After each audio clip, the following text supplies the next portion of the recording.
Okay, welcome.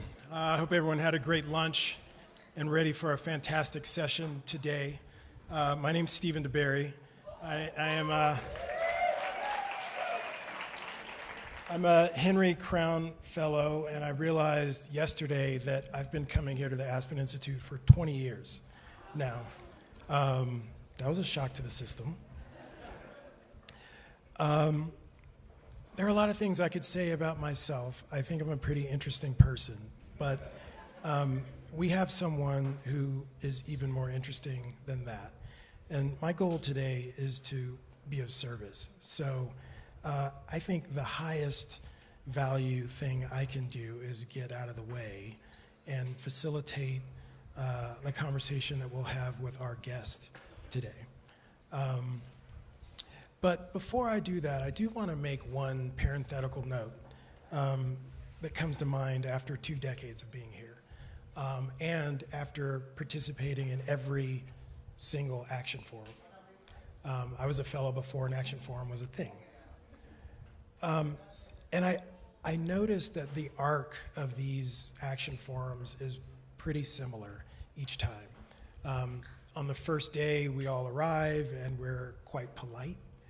There are new people trying to figure out what this Aspen thing is, and people are starting to navigate by which fellowship are you in, and where do you live, and all the standard questions, and everyone's on their good behavior. And then on day 2, people start loosening up a little bit more. There's a little more hugging, maybe some crying in the sessions. Day 3, a little bit more. I'm seeing the heads nodding. You know what I'm talking about. And by the time the parting fiesta happens, all the crying has been happening. People are hugging. They're spilling drinks on each other. It's okay. It's one big happy family. And the reason I talk about that now is because my hope for this session is that we can accelerate that arc. And that after a decade and a half or whatever it's been of doing these action forums, that we cut straight to the chase scene, and that we don't stand on ceremony, and that we actually figure out sooner this week how to love each other, and how to support each other, and how to do the work together. That's the goal. And so my bio for the day, if I can embody it, is that I hope to be a cultural magician to help us get there. That's what I'm trying to do. And so without further delay, what I would like you to do is help me welcome to the stage our special, special guest, Gina Rocero.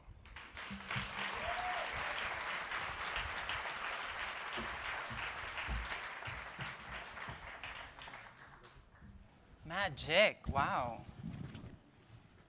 Let's do magic. Hello. Hi, everyone. It only takes 40 minutes to start a revolution. And they gave us 45. So let's see what we can make happen. Michael Hebb called me, I don't know, a few weeks ago and asked me if I would interview Gina, and instantly I was like, yeah, let's ride. So I want to help introduce Gina. She's a Filipino-born fashion model. She is a TED speaker. She is the founder of Gender Proud. She's a transgender advocate. Things I didn't learn some until today. She's an Emmy award-winning producer. She is a Glamour Woman of the Year. What? She is a Playboy Playmate of the Year. What? I know, right?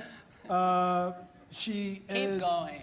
She's spoken at the United Nations headquarters, the World Economic Forum, the White House, so much more. But most importantly, to me, Gina is my friend and a person that I love dearly. So Gina, welcome. Really happy to have you. Thank you. And you know, I had a call after I agreed to do the session with Gina, and in my mind, I went into that conversation saying, okay, well, we're gonna have this amazing conversation with this transgender powerhouse. And so I went into that conversation with the transgender frame in my mind. And one of the first surprises for me in the dialogue that we had was that we didn't talk about that. I don't think that word was uttered. But the word that was uttered many times was liberation. And so I wonder if you would just say a word or two about that. Sure. Thank you again.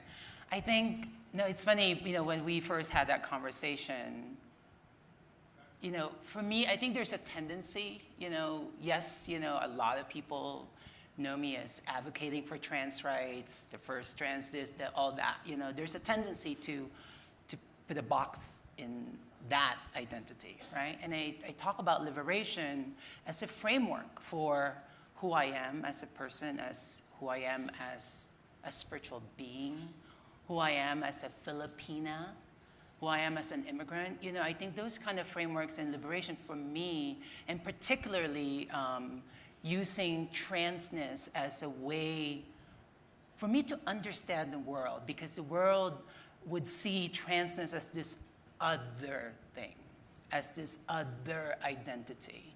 I think in my journey, I really begin to really see it, and more so talk about it in a sense for people to understand what transness stands for. More so as in this current environment where conversations of dehumanization of trans folks, I know to be that in my journey, I believe that trans people represent freedom. Freedom in a world that's been led to believe that gender is just this very rigid binary, that transness, gender nonconformity offers that freedom for people to understand that it could be those things, right? It could be a spectrum. We're having conversations around about like potentially our first female president, it's part of that root cause, because for so long we operated in a world where it's just this very rigid binary. You see a baby in an ultrasound, and we identify it by genitalia, and we identified a very rigid, limiting framework of how that being would live.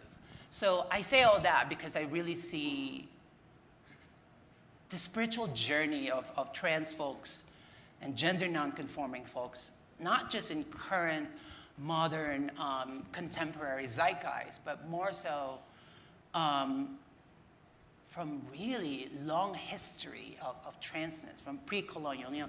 I talk about, such a proud Filipino, and while saying that, it's also signifying that I'm also speaking about like it is a country that's been colonized multiple times over. So I carry that with me, and I use that journey as a source of strength for me. Mm-hmm. And talk to us a little bit about that colonial history and the relationship between these binaries that we find ourselves with now and your heritage as a Filipino human being and your current identity. For so many people, I think, we're definitely seeing more and more of, trans conversation in the zeitgeist, in TV and magazines and all that. I might be in one of those covers, For so many people, it's their first interaction, right? The media representation is what we see. But, trans folks have been around since the beginning of time. In my own journey, I'm decolonizing my mind. That's when I first really looked within that long history. That even in the Philippines, we have 100-something dialects. We have, one of our main language, Tagalog. We don't even have he or she on our pronoun. It's a gender-neutral language. And Tagalog is just part of this, I'm gonna go geek out anthropologist here, because I am a closet anthropologist.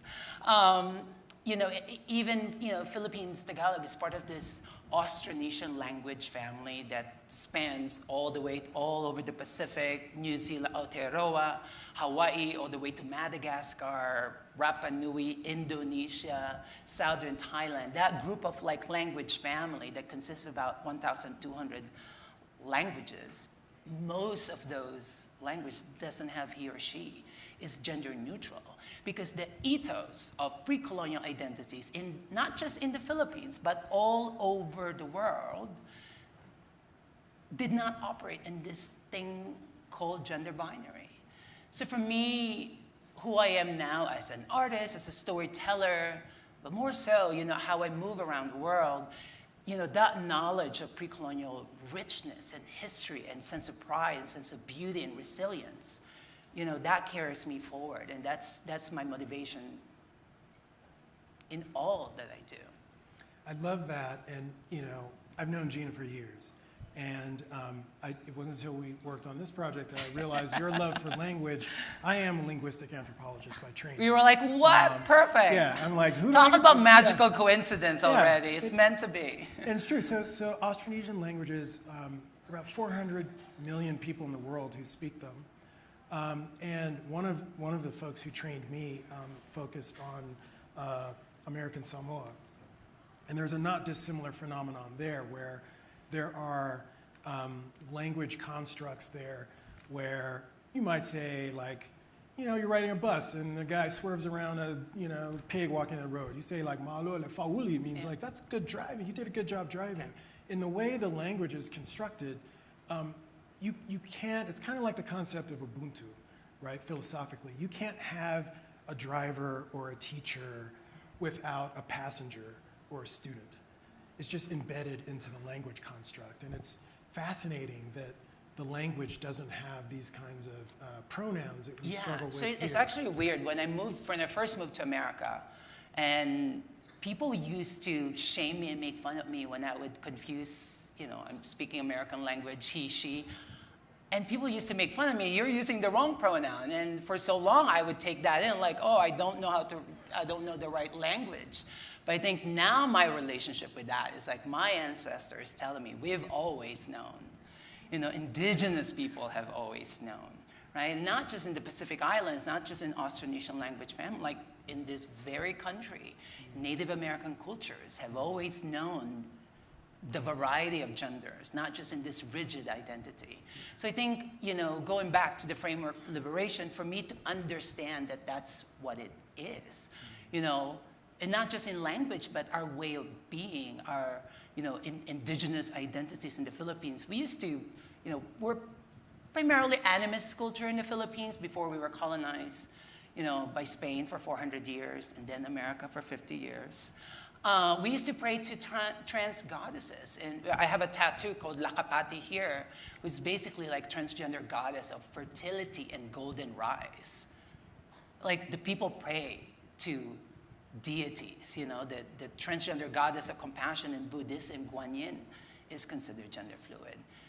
And in the mythology in India, Hijra, Bahuchara Mata, it exists in every culture. So this is nothing new.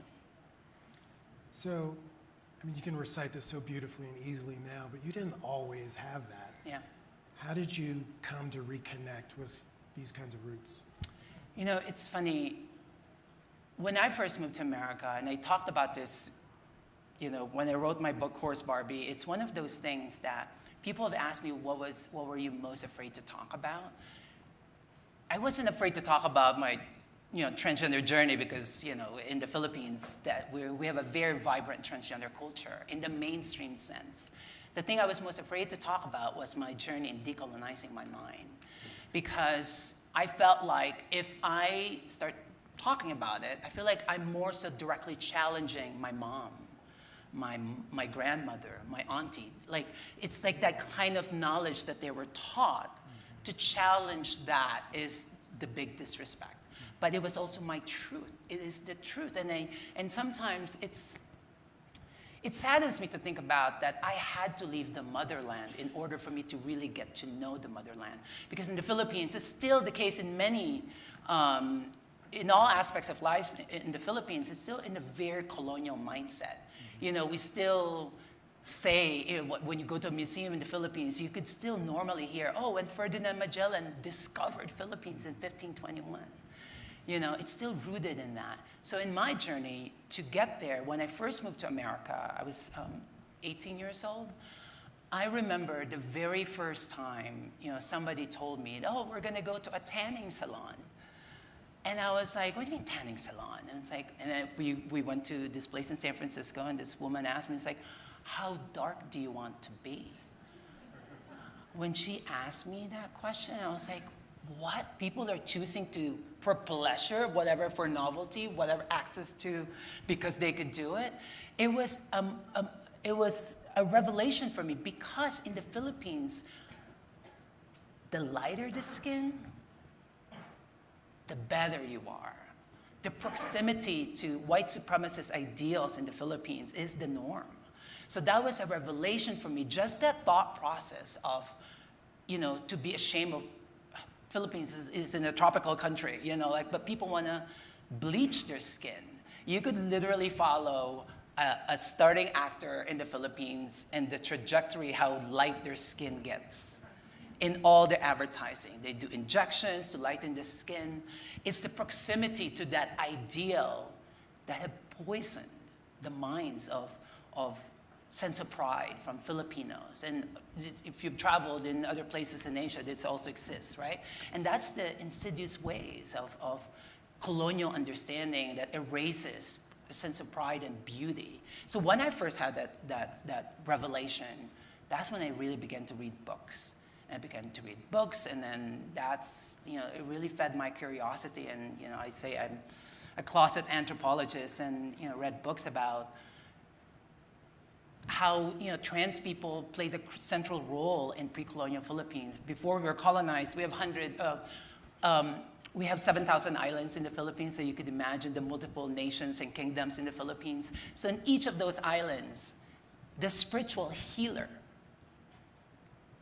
in each of those islands that advises the kings and queens are trans people. We were the guide towards magic, towards what was possible, to the divine, you know. The divinity of trans people were so present. It's present in our current language right now. So you could just imagine when the first missionary in 1521 got there, right? But remembering that from me, it gives me a sense of pride, because the erasure in that value system and that spiritual way to be connected to who we truly are, you know, was almost erased. Yeah. So that gives me, you know, sense of pride. Yeah, I mean, it's powerful to realize that it's nearly erased, but somehow it always finds a way to persist. Yeah. And that persistence, you know, blossoms in the form of these cultural contradictions that emerge, right? So, like, you know, we don't like brown folks, but we got these tannin boots, and you know, in your book, which is fantastic, I think there are cards on all the tables about Horse Barbie, definitely worth a read. You talk about your experience with this club. Was it Divas? Divas. Yeah. I'd love for you to say a word about that. Like, yeah.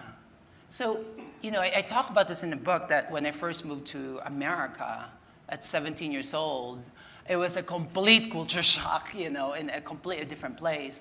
But I just want to take a little further before that, because that was a major point in the place in Divas. In the Philippines, we have this very mainstream culture of transgender beauty pageants. We are so Catholic in the Philippines, we don't even have divorce. The only country in the world where you can get divorced.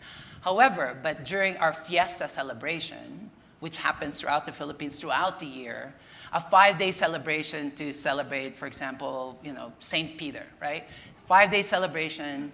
On the 5th day, the main event that usually falls on a Sunday, the main event is a transgender beauty pageant.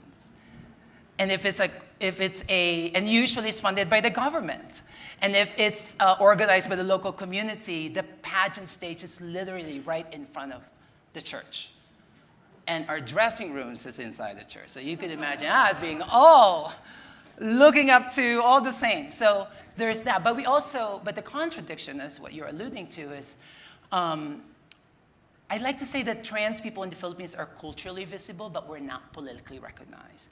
To this day, there are no rights for trans people in the Philippines.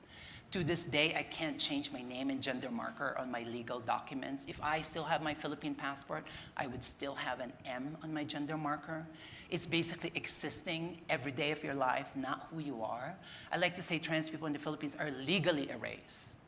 So when I moved to America, when my mom, who's the sheer of my story, when she told me, she was living in San Francisco, she told me, you know, your petition process came through, but if you move to America, you could actually be legally recognized as a woman. You could have F on your gender marker. So when I moved here, I was like, what? For her to say that as if she was speaking magic, because still to this day, it's not possible in the Philippines. So when I moved to United States in San Francisco, I have an F on my gender marker, but my first question to my mom was like, where are the transgender beauty pageants? Like, there is no such thing. And then, 18 years old, I started going to these clubs, and then I started going to this place, what Stephen was alluding to, Divas, where it's a place where men who love trans women would go to. So, yes, I'm not 21 yet. I was not supposed to be there, but I was there. Don't tell my mom. And that was the first sense of feeling desired, you know, a sense of feeling a safe space. Because the fact that we have this very mainstream cultural visibility in the Philippines, like our trans beauty pageants in the Philippines are shown on national television. When you go to church on Sunday, 1 p.m., everybody goes home, the whole family watches a trans beauty pageant, right? So it's like NFL. We consider it's a national sport. No, it is a national sport, you know? Is there like fantasy pageant? I mean, it's full on, yeah. You know? And then when I first moved to America, the very first representation of trans people that I saw on national television was on Jerry Springer. That there. Imagine how I felt, like what? You know, and that was the beginning of shame, that in some places, that in America, the way they see transness or otherness, or when you're going outside the supposed gender binary, you're considered something to be ashamed of, something to be othered, you know? And it was another revelation for me, and I had to grapple with that, because in a sense that, yes, my mom I love my mom so much, and she gave me this opportunity to see beyond what was possible in my life, to have an F, to be legally recognized as the woman that I am. You know, I was sold this promise of freedom in America, literally the F as a freedom, but when I moved here, I got shamed. You know, and that, it was the beginning of that shame. I never thought I would be able to be that pageant queen in the Philippines, because when I was 15 years old, I started joining all these pageants in the Philippines, became the most famous transgender beauty queen. I'm a pageant diva. That's a polite way of saying I've won them all. You know? So what would I do with that, you know, in America that doesn't have that culture? Yeah. You know, it's troubling to say the least, you know, the way that we hold that kind of space. And you use this word shame, which is so powerful. And part of what makes it so challenging to be your full self as a trans person. And we talked a little bit about the, not just discomfort, but the actual danger of coming out and being who you are publicly. You know, in the United States, for young trans people, there is an attempted suicide every 45 seconds. So I'm not sure how many young people we have in the youth program. Is it probably, I don't know, 50-ish? Something like that? 90? Okay, imagine if half of them, many of them are not here. We love all of them. These are our kids. Imagine if half of them just didn't come back after this session. That's what's happening right And so we've got to figure out how to hold all of our kids because they are our kids, and none of them are disposable. So, I mean, those are seemingly insurmountable forces against you being who you are. And still, you made the decision to push forward and be that. Yeah. And not only that, but to do it in such a fabulous way. So how did you even do that? Like, that's a magic trick into itself. I mean, I've mentioned about my mom, and it really, I felt like I wouldn't be able to do the work that I do without that immediate love and support of my mom, my dad also specifically. And even them are operating in this. My mom is a devout Catholic woman who loves her trans daughter. There's no but there. And my dad is this very machismo guy who also loved his trans daughter. So I think having that early support in the family allowed me, because it's already messed up when you go outside your family unit. So to have that initial support and love that allowed me to be who I am. I was also the baby in the family, so maybe they allowed me to do whatever I want. But because I have that love, I'm able to, yes, I have to deal with the other things in the world. And I think, what you were saying when we first met at TED, prior to that, I moved from San Francisco, I moved to New York City, to pursue a fashion career. I moved to New York in 2005, and this is a very different time. So when I moved there, I made the decision to not share about my trans identity. For 8 years, my model agent did not know I was transgender. So. And at what risk? I mean, talk about. I mean, because what was at stake? It was so many trans fashion models that came before me. They were working as fashion models, and the moment they got outed, their careers disappeared as if they did not exist. And it's usually from someone they know, an off-the-cuff comment, somebody sold a story. And usually when that happens, it's usually in a tabloid publication, which is the most dehumanizing thing one could experience. So for me, existing for 8 years in New York City, I was, I joke about this now, and sometimes I think like why I love the spy genre, because I felt like I was a spy in a clandestine operation for 8 years. I was visible and invisible at the same time. You cannot be more visible in fashion industry, advertising, commercial. I don't know why I chose that field, but I wanted to be there. So to manage that complexity that, yes, this is my dream. Yes, I'm pursuing my dream. I was a successful fashion model, but whenever I'm at home, I have to deal with that shame. I have to deal with, when is somebody gonna say something? When is that phone call from my model agent to say, hey, New York Post says that, this thing that they're about to release. There was a constant fear of having to figure out, but I knew I had that drive to pursue that dream. So, but I also have to say, it got to the point where it got really dark. Let me just say that. Mm-hmm. And on my 30th birthday, I was entering, in my 30s, and it just felt like I got really sick. I had intense eczema all over my body that at one point my dermatologist thought I had scabies. Sorry, but it was really that. It was all over my body. I thought that I would never be able to wear a swimsuit again. There's still some marks here and there. And I realized after consulting people, because I was about to enter in my 30s, and I figured I cannot enter in this new decade in my life with this shame, with this pain and this fear.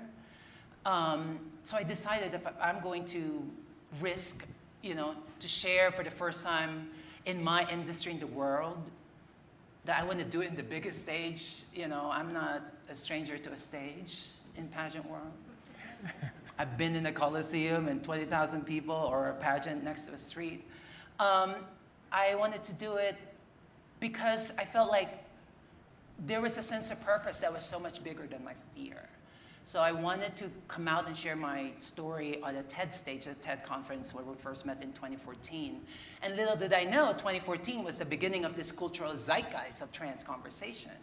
And Time Magazine, my TED Talk, I believe, came out in March 2014. And June that year, Time Magazine with a dear sister, Laverne Cox, on the cover of Transgender Tipping Point, you know? But because of that as well, in our community, we're having conversation of what tipping point? You know, because there are visible trans people, all of a sudden everything is solved. And what you're alluding to and the dangers and the threat is that since 2014, if the mainstream zeitgeist is considering this tipping point, it's also the most dangerous for trans folks. Since 2014, the data, it's going up every year, trans people being murdered for who we are, not just in the United States, all over the world. So for trans folks existing, particularly in the American context, when we, and there are conversations obviously in the activist space, yes, it's also related to marriage equality that people used to talk about, just come out, you know, be visible and things will be okay. For trans and gender nonconforming folks, aggravated even more so if you're a trans person of color, when we decide to be who we are, we usually get killed.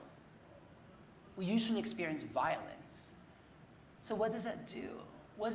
How does it reflect to society, particularly in American context that's obsessed to visibility? There are limits to visibility, you know? You mentioned a sobering statistic. I know that that's been thrown out there, and I know with my relationship in my community, the average life expectancy of a trans woman of color is 35 years old in the United States. So the threat and the fear that you're saying, for me, there's a tendency that because I had that love from my family, if I too succumb to that fear, who am I? Who I really am. And I know because I'm lucky to have had that love and support of my community and, you know, the trans family that I have in the Philippines, that I dare to exist in the most unapologetic self in all the things that I do, because why not? Why not? The biggest advocacy that I could do is to live unapologetically in all the essence of who I am.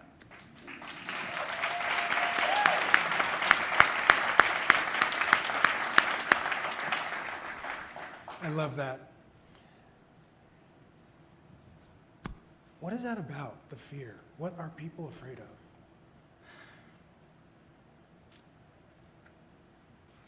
You know, just gave me crazy goosebumps. I think the first thing that came up is, you know, when people hear the story and people, yes, I understand people say, oh, you're so courageous, you know, you're being authentic, and I take that. There's also this sense, especially in this current social-political context that we're having, you know, the attacks on trans lives all over America, in all of political system, in all of the policy, that the people that are passing those policies basically does not want us to exist as trans folks, as gender non-conforming folks. Kids just wants to play, you know? And when people ask me, within that sort of thread of questioning, yes, I could deconstruct the policy and all that. I think what I'm really interested when I talk about this is to think about it in the sense that I think the people that are hating, the people that are harboring this fear and hate, I think what they're most afraid about is their own truth. Because I think what trans people represent is freedom, as what we talked about earlier. In a world that doesn't create a space for us to exist as trans folks, but we still choose every day to exist because this is our truth, there's nothing more courageous than that. And in the sense that for people that's been, as I mentioned earlier, in societal context, has been led to believe of this gender as this very rigid binary, to challenge that belief system. And what I'm saying, that hopefully what they see is what we represent as freedom. I think that mirror is held back to them, that who they are without that fear, right? Because the fear that they have exists within the limits of of the story and the myth that they told about themselves. You know, one other thing that, you know, a lot of people that are against, you know, the beauty and freedom of trans people, is they always say it's unnatural, it's against the natural law. You know, in my geek anthropological self, you know, it is the most natural thing to be as a trans folks. You know, like, you know, gender fluidity exists in every mammalian species, in every species, in birds. You know, I like telling this story that I spoke at the headquarters of Pixar, and during the Q&A, they said something, what's the dream, Gina? What's the next dream? And I told them, it's like, you know, my next dream, I want Pixar to say that Nemo is trans. Because the species of clownfish is trans. I mean, obviously they didn't talk about that, but you know, clownfish, the matriarch, right, the character, the matriarch in clownfish, when she dies, the next senior male becomes female. You know, transness and fluidity exists in every single natural system, in every species. So the fear that you're saying is rooted from this mythology of these stories that we've been told, you know, in all of our lives, especially in American context. And I think the other point I want to say is that the fear also happens because, you know, in America, I think what trans folks represent is to deal with the history and the mythology of this country, right? Because if you begin to accept that gender is fluid and it's part of, you know, everyday existence, that it's the most natural thing, that is also part of indigenous culture, American culture would have to grapple with its own history, how this country was founded on. Because gender fluidity exists in Native American culture. So, and that's a lot of work. Yeah. That's a lot of unpacking. That's a lot of ego dissolution, you know? Yeah. But I believe that's the work. Because to move forward, I think it gives us that sense of compassion and healing in the world, especially that in so much pain right now. Yeah, that makes sense. I didn't know about the Nemo thing. Yeah. And it's really interesting because there is a class of animals that are called philopatric, which technically means love of country. But the way I describe it is these are animals, I learned this initially because I'm an avid fisherman. So salmon are philopatric, turtles, butterflies. So philopatria is basically, the way I would describe it, is when you know how to get home, even though you've never been there. So monarch butterflies, for example, when they migrate from Canada to Mexico, the butterflies that arrive in Mexico are the third generation of butterflies that have taken that journey. They've never been there. How do they know where to go? But they get there every year, after year, after year. And so I've got to believe that if this is true for many different animals, we've got to have that kind of knowing. It's definitely true. In ourselves, but the challenge is we have all these blockers, right? And so we're talking about othering, and I think when the othering conversation comes up, what often the word that comes up is difference. But there's space between difference and othering. How do you think about that difference?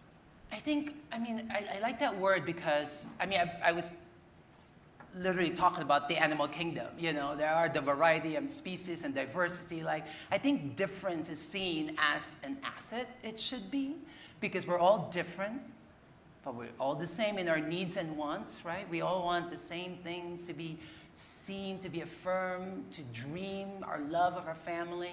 So we have different experiences, different points of view. I think the othering, there's a different power in that. And it's about the gaze on who's using that word and how that gets projected out into the world. in our own spheres of life, And in to our what end, family, maybe? in our immediate community, and to what end? So Yeah. I think I like the distinction in that, because differences should be celebrated, because the natural world, as we are surrounded here, right? I mean, the variety of things.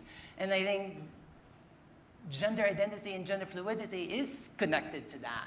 It should be seen as the most natural thing as part of that. And the othering is the proximity to how that power is being used, and how whoever is othering creates that power.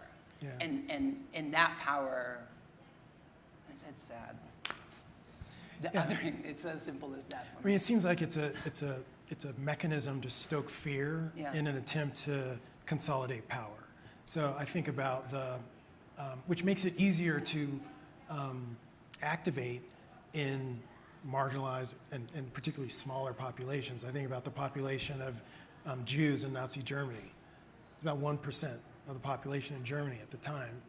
I think about the population of our trans population in the US right now. I'm not sure what it looks like globally, but in the US, it's about 1%. So it's the ones that we know of. Yeah, that's right. Yeah. But it makes it an easier target to stoke fear in others and consolidate power. And so, maybe the antidote to that is what you've exhibited, which is the courage to be yourself. So I want to do a little experiment here.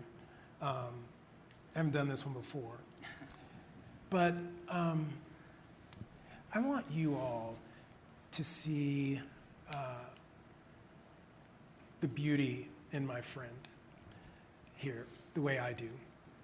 And yes, glamour, girl, and playboy, and all that. There's this to me, I mean, you're my homie, you're my girl. Like,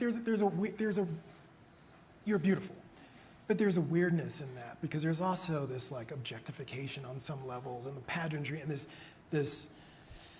I don't know. There's depending on the gaze, though. Depending on the gaze, but on some levels, there's this performative aspect, and that these are not the. I see a beauty in you that's beyond that. So I want to do an experiment, if you would trust me. Okay. In front of all these people, I would love for you to close your eyes. You cool with that? Okay, let's. I would love for you to just close your eyes and go inward. Because that's where I see you. And that's where I see you blossom. I see the fullness of your power and your beauty. It's not your physical presentation.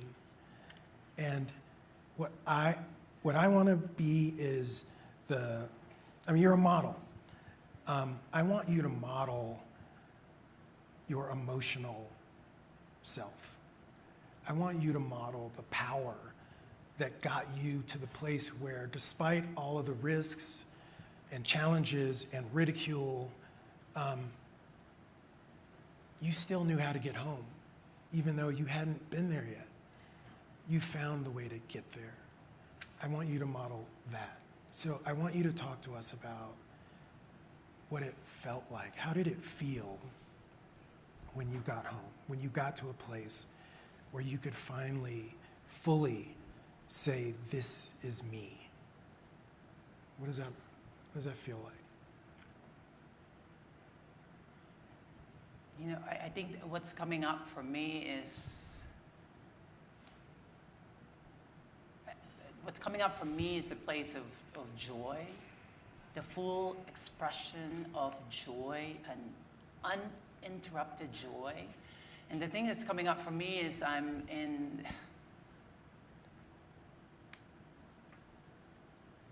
a music festival in the woods, some lake surrounded, I'm imagining sunset glimmering in the water, and I'm dancing, sweating, just the smile that's all the way up to my ear, and that's what's happening. What does it feel like in your body? It feels a sense of everything is possible. It's a sense of when I'm dancing, when I'm in the music festival, I feel healed. And carrying the things that I've been through. And because we talk about, like, somehow what's coming up is my pre-colonial indigenous ancestors, you know, talking to me. I'm probably also under some psychedelics, you know. And to access that spiritual realm while I'm dancing, I feel like I'm talking to my pre-colonial indigenous ancestors and telling me that you're good, you're enough, you know. This spiritual conversation that we're having is, it keep doing it, keep remembering it, because, you know, when I would feel that uncontrollable emotion of dancing, my hand is up, you know, dancing, I'm sweating. I just want to continue that, because I think that's a place where, despite all the things that I've gone through, joy for me, the fullness of it, is my way forward. Yeah, thank you.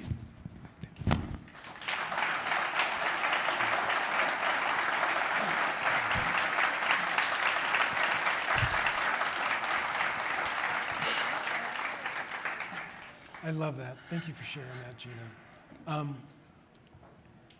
It's inspiring to witness you experience that kind of freedom and liberation. And I think about what it would take for all of us to experience that, you know. And you know, I think about what the conditions might be. I think it has to do with something. You mentioned the word affirmed, but I think it has something to do with being accepted without guilt, condition, or delay. Like right now, you are okay as you are, fully.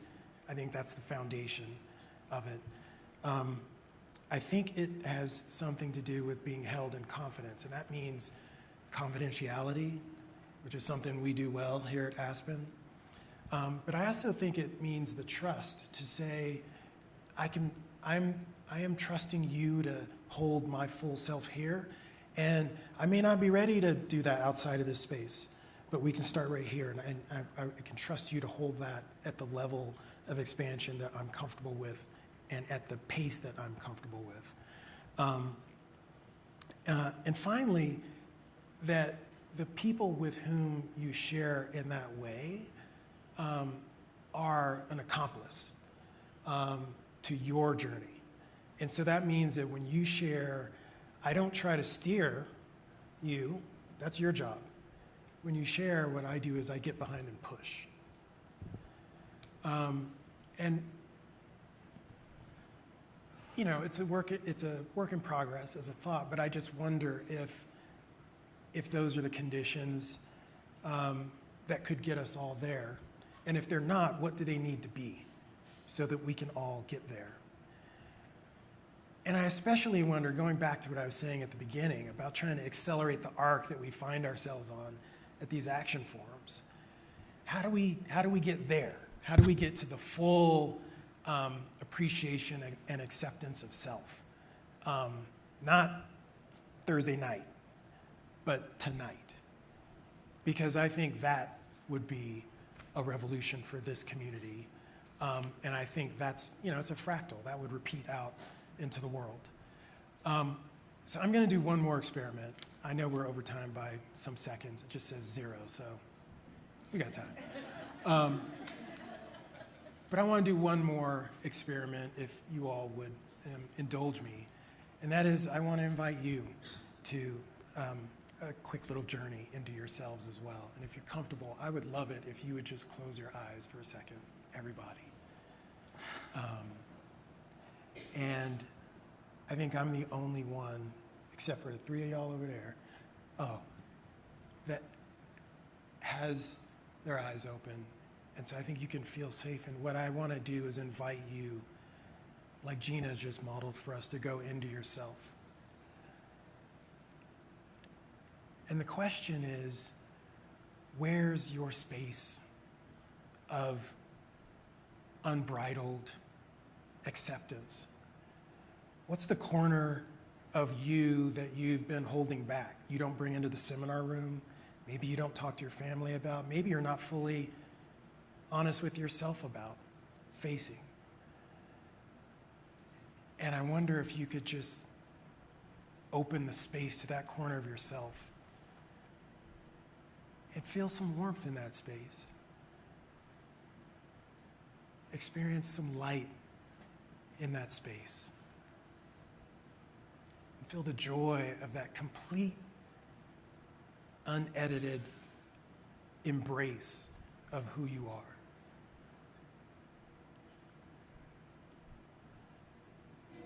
And then in feeling that and in rejoicing in that, if you would have the courage and the trust and the love to bring that corner of yourself to the spaces that we occupy for the rest of this action forum.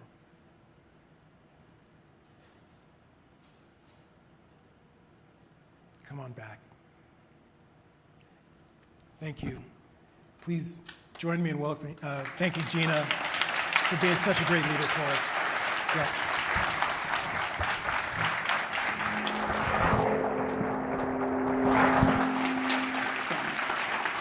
Thank you so much.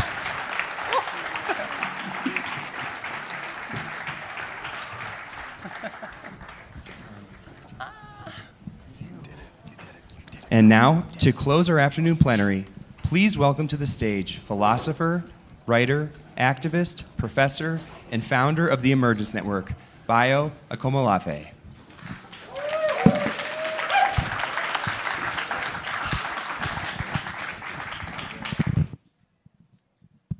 Keep clapping.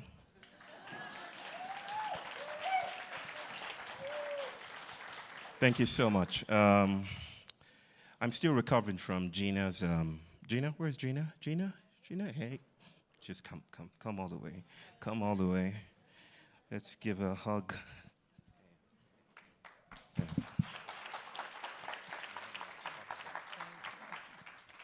I'd like us to do something real quick. There's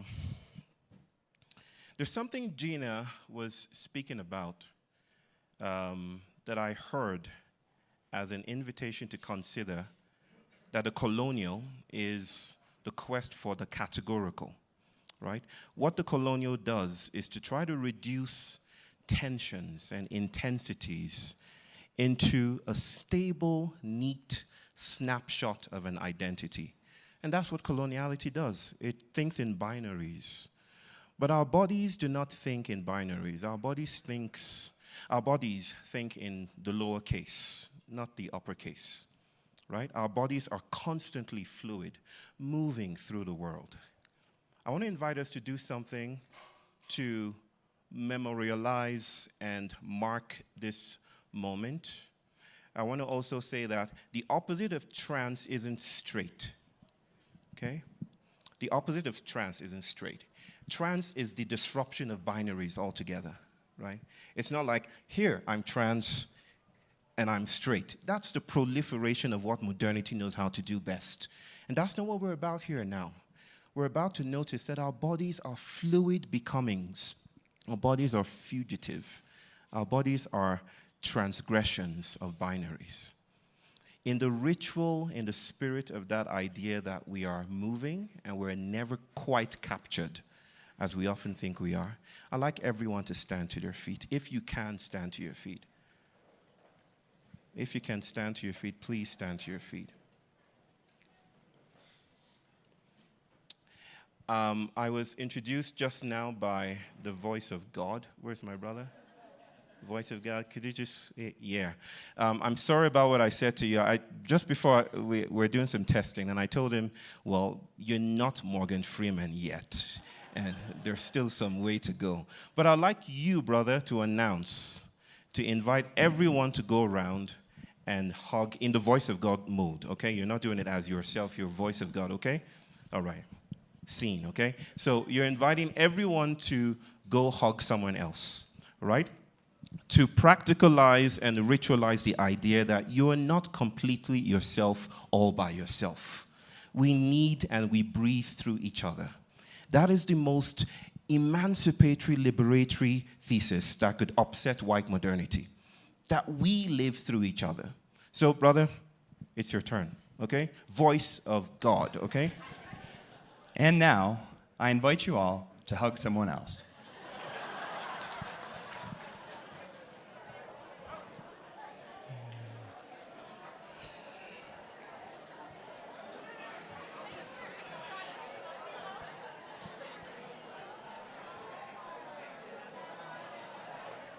There's always someone to hug. Just look.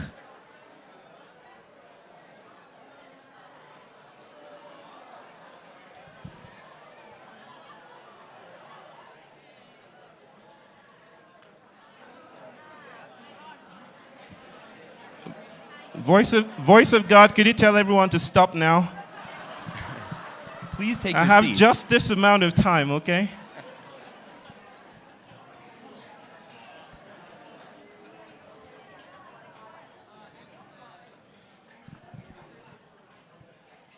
Alrighty then. Thank you.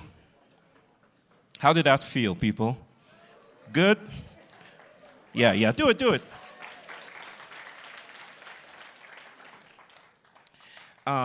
Thank you for being playful and for being game for those explorations of the porous, the yet to come. My name is Bayo. You might have heard of me before. I was in Aspen last year, and it has been wonderful to come back this time, especially in this week. This week has been politically, cosmically consequential, right? Right? If you know what I'm talking about, just raise your hands in the air and wave them like you just don't care. Really consequential. Monday was the hottest day of the unrecorded history. Monday, just Monday, was the hottest day in recorded history, according to people who study that kind of stuff. I was landing in Aspen on the 21st, so that was Sunday, a day before. And we landed in Aspen.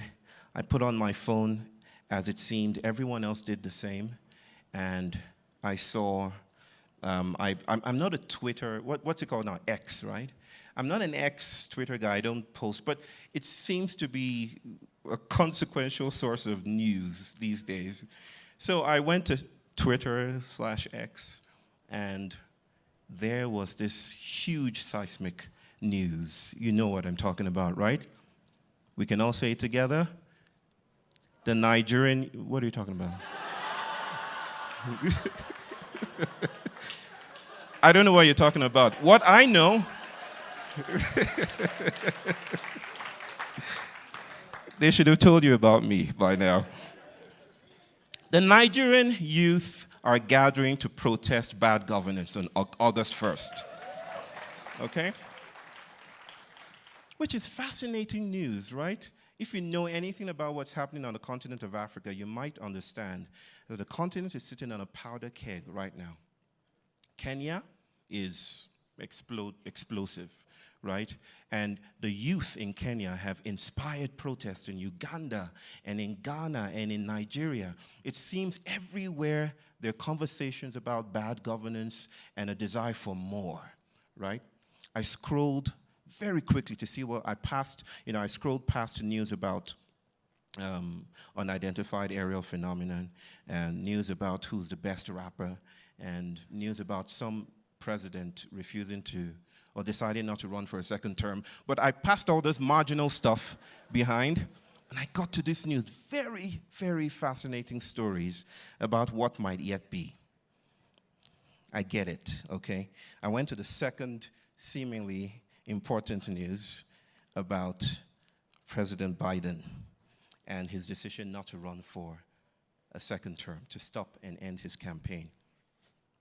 And of course, I understand there was this huge eruption of energy and excitement that I feel most of us are feeling in this room, right? I think reports are that Kamala Harris broke the funding record, the 24-hour funding record, to the tune of how much, people? 100 million? Was it 100 million? I heard it was 81 million. So just a few private jets down the line. So 81 million, 100 million, she broke it. And everyone is excited, right? There's funding goals broken. People are galvanized. They're like breathing enough, air again. And everyone is saying, yes, finally we get to stop the imperial march of fascism. And we can end it in its tracks. And maybe that's why we're here. It's this premise that light might win. If we only give it a little bit of illumination, if we stay with the light, we might win. We might end darkness. That's the very stuff of this, the thesis of this gathering. It's Martin Luther King. Darkness cannot drive out darkness. Only light can do that. But you see, my mind is trained to be suspicious of victory, to be a little bit hesitant about claims to exclusivity or to arrival or to stability or to settlement. I've been called different names. I'm a public intellectual. I've been called different kind of names about the kinds of things that I think about. But you see, that doesn't faze me because I feel my vocation is the vocation of the trickster. And I think along the archetype of the trickster. I think with the trickster. And so I started to think about the protests and these eruptions of joy and victory and proclamations of arrival, and wonder what that obscures. I wonder what that elides. Wonder what is lost in our declarations of arrival. And so I want to say this about that whole thing that is still happening right now, and which we all learn as a story. We're learned and trained to think about it as the hero's journey. Does anyone know here the hero's journey, the myth of the hero's journey? If you've watched any Disney flick, including Nemo, right? What's that one again called? Finding Nemo. Hey, Dart. If you've watched that one, if you watched anything, if you watched Lord of the Rings, the story stands true. A hero is called out from trouble, and then the hero descends into darkness and defeats a monster. There's always a conveniently located monster just at the tip of the hero's blade, right? Like, oh, I'm sorry, I came late. Okay, this is the point where you kill me. And the hero kills the monster, and the hero comes out with a lesson, with victory, and announces his arrival. And that's how we think about the world. It's the myth of the hero's journey. I've been thinking about the monster's journey lately. And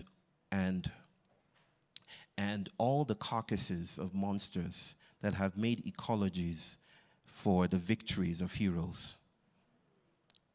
But more importantly, I want to say this, with great respect to Martin Luther King, to the great Martin Luther King, it seems if we stay with a careful consideration of history, with the way that the world upsets binary formulations, then it's not quite the case that light chases out darkness.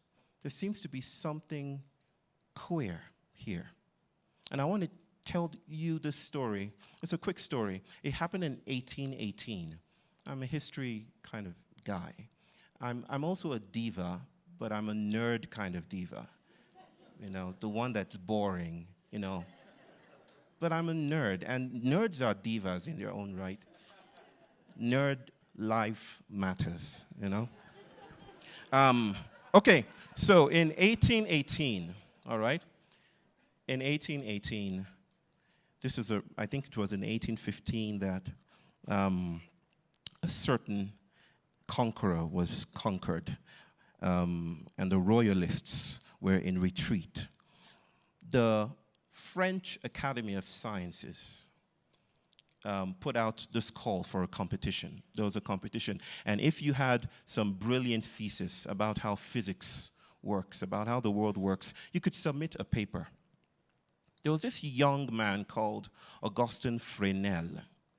And Fresnel had an idea that was not too popular. To physicists in the house, I'm just a psychologist, so don't beat me up on the details, okay? And I'm a recovering psychologist at that, so. Fresnel had an idea, and the idea was this, that if we actually take a good look at light, it doesn't behave like particles. You see, the huge contest was between people who thought that light was just a bunch of particulate matter, right? Anytime you put on the light, it streams forth this burst of particles and ball-like things, right? So light is corpuscular, it's particulate. The other end of the spectrum, so to speak, was Fresnel and some others, Christopher Huygens, that felt, no, light is a wave. Light is not corpuscular, it's a wave, you see. Of course, the people who felt that light was particulate were winning the argument. They were the establishment. Fresnel felt he had a way to prove once and for all that light behaves more like waves. And so he wrote this beautiful thesis, and he took it to his mentor. His mentor's name was Arago, Francois Arago. And Arago believed that light was particulate, but he loved his student. And so he encouraged him and said, do something about this. Submit this paper to the academy. Let's see what happens. And so they took this paper and they took it to a panel. Has anyone here presented before a PhD panel? Okay. Are you recovering from this experience? I've sat in panels before, and I've been the subject of panels, so I know how frightening it is. And Fresnel came with his paper, and all these old white men sitting there stared at Fresnel and said, this is absurd. This is irresponsible. No one thinks like this. This is horrible. You shouldn't bring this kind of stuff to a reputable Academy of Sciences like this.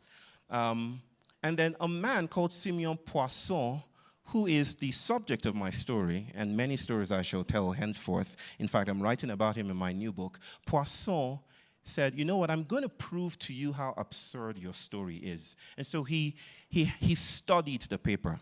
And then he came back to the panel with Fresnel and said, see, look, if your story is actually true, then if we take a little ball, a perfectly spherical shape, and point a coherent source of light on it, then the shadow that it casts should have a little glimmer of light in the center of the shadow, which is horrible to think about because that's not how shadows work. Shadows are the exclusion of light.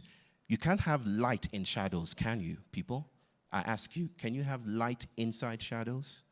Anyone here? For $50,000. Who can answer this question? Dar will provide the right? Not me. You're not coming to the Global South for that. Dar will provide it for $50,000. What's the answer to the question? If you point a coherent source of light at a spherical shape, the shadow will cast, the shadow that's cast will have a little ball of light. In fact, the brightest part of a shadow is its center. Is that true or not? $20,000? $10,000? I'll tell you what happened, just to get to the point. So everyone laughed it off, and it was supposed to be the end of the panel. But Arago said, you know, why not we just test it? I thought this was the whole premise of science. Let's see what happens. And so he tested it. Turns out it's true. If you cast light that way on a shape that's perfectly circular, you don't see this every day because we don't have perfectly spherical shapes around us every day. But if you cast a coherent source of light on a spherical shape, you will get a small center of light in the shadow. You know what that spot is called? Poisson spot. It's named after the person who said it was impossible. Which goes to show that even your mistakes, your greatest mistakes, could live on in your name, right? There are many other names for it. Fresnel spot, Arago spot, Poisson spot is the one that sticks with me. But whatever you name it, I think there's something of an idea here that disrupts the way we think about morality, the way I've just talked about an example from optics. But I think it extrapolates into the field of morality, how we think about ourselves. You know, we're grown into ecologies that teach us to think that, you know, to borrow from Gina, to think in binaries. It's light versus dark. It's light versus shadows. It is good versus evil. It is the hero versus the monster. We are trained to think about the world in this way, where we practice it all the time. But as a member of the Global South, I come to you with a thesis. You don't have to accept it. But that as a recipient of righteousness from the Global North, I'm tired of goodness. I'm tired of your goodness. I'm tired of your righteousness. Because it's not really working. Good people. Are you good? How many of you are good people? I mean, you don't have to answer that question. As a psychologist, I ask crazy questions. But I want you to sit with that idea. A strange idea that, yes, darkness drives out darkness. No, darkness cannot drive out darkness. Only light can do that. But light and darkness are stranger than we can think. That the world is stranger than those binaries that we execute.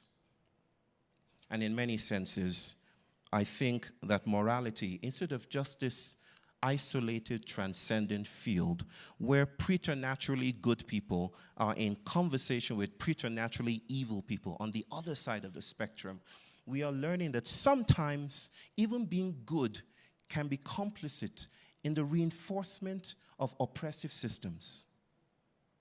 That being good or being evil, sometimes, when you think about morality as a material, not just a transcendent imposition of rules that our conscience picks up in the air. If you think about morality as a field that stretches, that it can be exhausted sometimes, then sometimes even light can be a burning sunlight that can have fascist effects.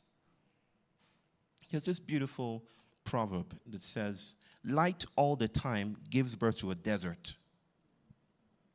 There's something about our predisposition to seeing the world in those neat categoricities that obscures the other ways that we're being invited to act and be intentional. Let me just speak about that a little more. I feel that as a species, gestating in nation-state systems, we are stuck. There's a lot of things we want to address, and I think many of those reasons are why we're here today, why we've traveled all the way to Aspen to have these conversations. There are many things we want to address: climate change, racial injustice, pandemics, the decline of trust in democratic institutions. We all want to solve these problems.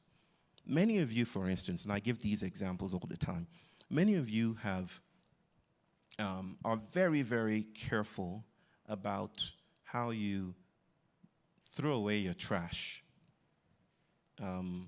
I've just become the W.E.B. Du Bois Scholar in Residence at the Schumacher Center for New Economics, also taking up a visiting professorship at Clark University.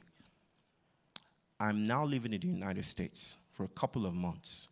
My Americanisms are increasing. I hike now. And when I hike, I tell people on the way down from hiking that it's worth it. So the other day I told people, I was speaking online and I uttered the word soccer. I apologize to everyone else that knows that it's football, not soccer. But we're having a blast. That was just a digression. But we have also learned the rituals of discarding waste. And sometimes my family and I, we do it with a chuckle. We do it with a glint in our eyes because we kind of know where this discarded material is heading. We know where it's heading. It's not going to a green emerald city, you know, a place called Away, which is the most fastidious myth of modernity, that there is a land called Away, and you can just throw things there. I grew up in Away, if I'm to put that mildly.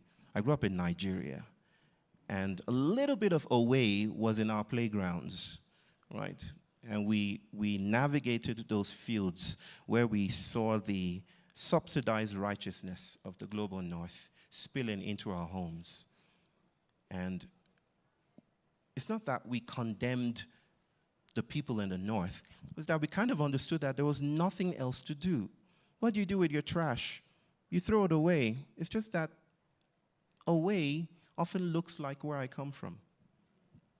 Millions and millions of tons of plastic are often tossed to Ghana, for instance, under the name of fashion sustainability, right? 15 million pieces of discardable material goes to Ghana and becomes this sweltering heap of righteousness that the people in Ghana don't know what to do with, right?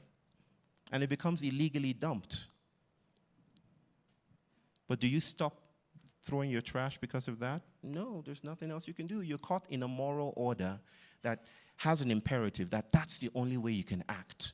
You act with the major, with the categorical. We need to save the planet. It's just that the planet is a lot bigger than you think, right? Including our politics. It's wilder, more promiscuous than your accounts of arrival and victory.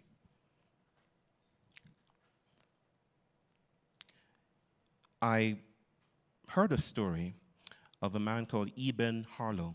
Ibn Harlow is a South African military contractor. He works with governments in this paramilitary arrangement to supply soldiers to governments in Africa. And he's a pioneer in this field. One time, during the Boko Haram crisis, everyone remembers that, bring back our girls, right? 200 and something girls, 270 something girls were kidnapped in the middle of the night and were lost, and the whole world, in a moment of hallelujah, just said, no, we will not have this. You bring back our girls. Everyone remembers Michelle Obama holding that sign, right, in the White House, bring back our girls. Ibn Harlow was the spear of this righteous action, right? So he was commissioned to help Nigeria to do this. So he came with his men, and he trained our men, and they went out to look for Boko Haram, the terrorist group. And they went, and they trained, and it was like a movie, and they did all of that, and they were just about to get to the act when Ibn Harlow received a phone call. And he confessed this on Al Jazeera. And Ibn Harlow said, I received a call from a government saying that we should stop with the efforts to retrieve the girls because it was politically inconvenient to do so. You see, this state government was in cahoots with the government to come in the Nigerian elections. They wanted a new kind of government, and they felt it might be giving too much political currency to the government in place, the incumbent government, if they found the girls. So they called and said, cease, stop this. And when this journalist asked Ibn Harlow, who's an old man, who did this? He said the United States. As you already kind of suspected, this wasn't a plot twist. It wasn't a plot twist of any kind. Now, this is not a demonization or pathologization. It's an invitation to be suspicious along with me and the trickster archetypes that are already in this room, that sometimes the way we respond to the crisis is the crisis. The righteousness, our notions of getting by or defeating the other, might just be how the system, the ecology, reinforces its hold, its stranglehold on our bodies. That morality is an ecology, and it contains hate as well. Trying to get rid of people who hate, the others who hate, so that we can be the shining light of love might be exactly how hate thrives. So instead of thinking about morality as something that is domiciled within human breasts and chests, it's an invitation to consider that we are not all that. We're not well put together either. To live in an entangled world is to appreciate that the world extends beyond and exceeds our notions of correctness. Is this a way of saying political difference doesn't matter? Obviously, it matters until it stops mattering in the way that we expect it to. One of the very hard lessons of African governments was realizing that when we chased away, which was a thing to do, I would have done the same thing. When we chased away our colonizers, we turned around and we saw that in our victory, we had become the people we chased away. We were stuck within the systems that we tried to get rid of. We chased them away and we said, yes, and we turned around and we saw a flag, a constitution, and comorbid relations with the IMF. And so we're stuck in our notions of victory and freedom that seem no longer to serve our best interests. So I'm here to speak not to you to dialogue even further. I'm not here to tell you, let's dialogue even more, because there's something very neurotypical about dialogue. About just let's sit down and we can trash it out together. I don't trust that process.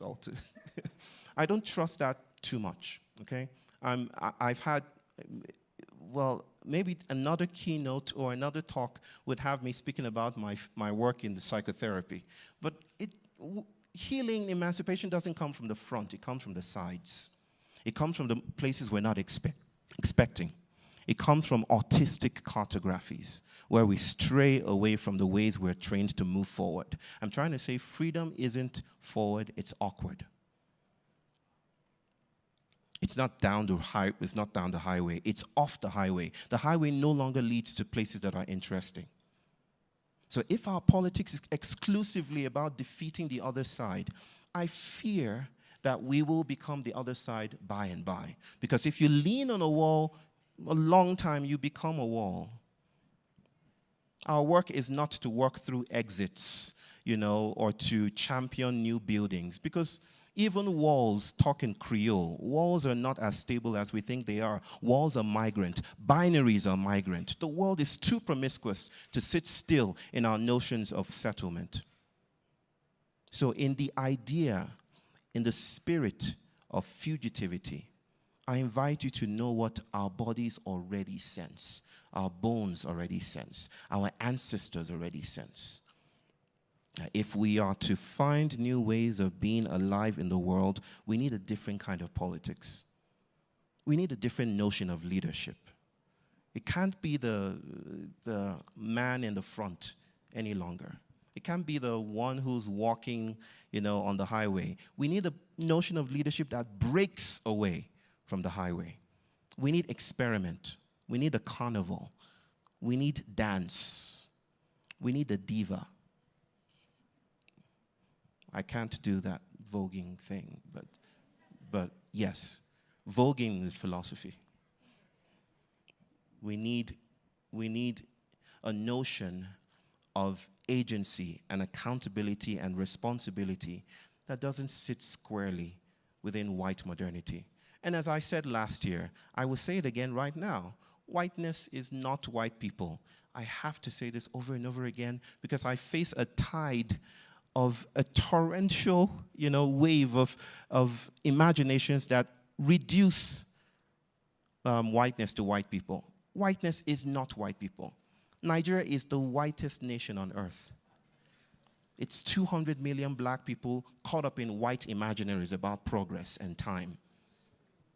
We're constantly saying we need to catch up with New York. We need to look like London. We are white in that sense. And if whiteness is a part of the Anthropocene, if whiteness is a moral order, if whiteness is a political form of capture and captivity, then we need something different.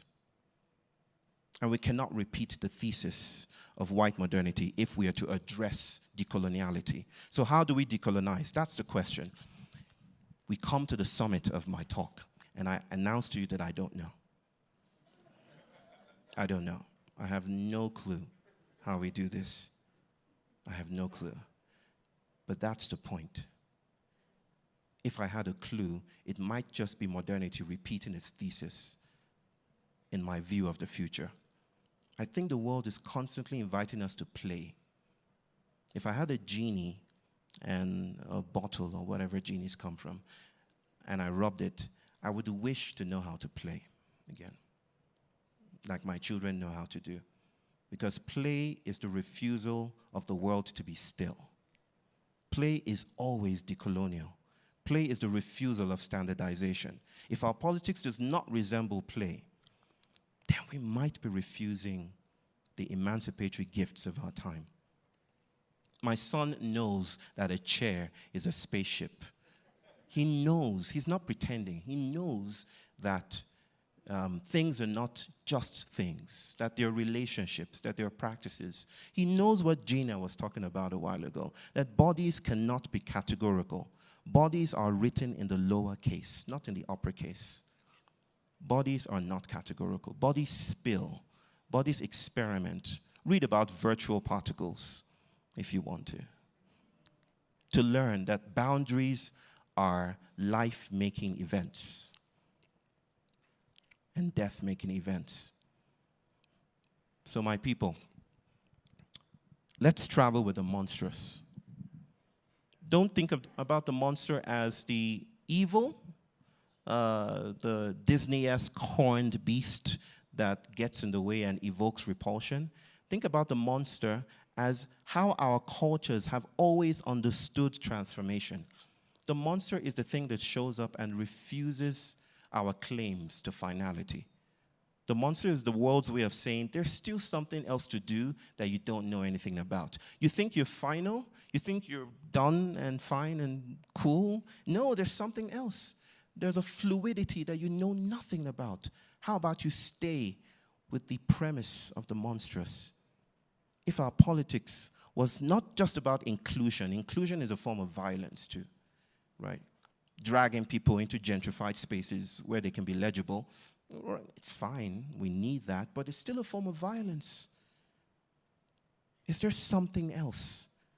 Darkness, light, and the other. Is there a Rumian field beyond wrongdoings and right doings? You all know Rumi, the 13th century Persian poet. Is there a field beyond good and evil, light and shadow, that we're all being called to? If there is, then I want to see you there. I want to play with you there, and dance with you there, and possibly vogue with you there. I just know that I'll meet you there. Thank you.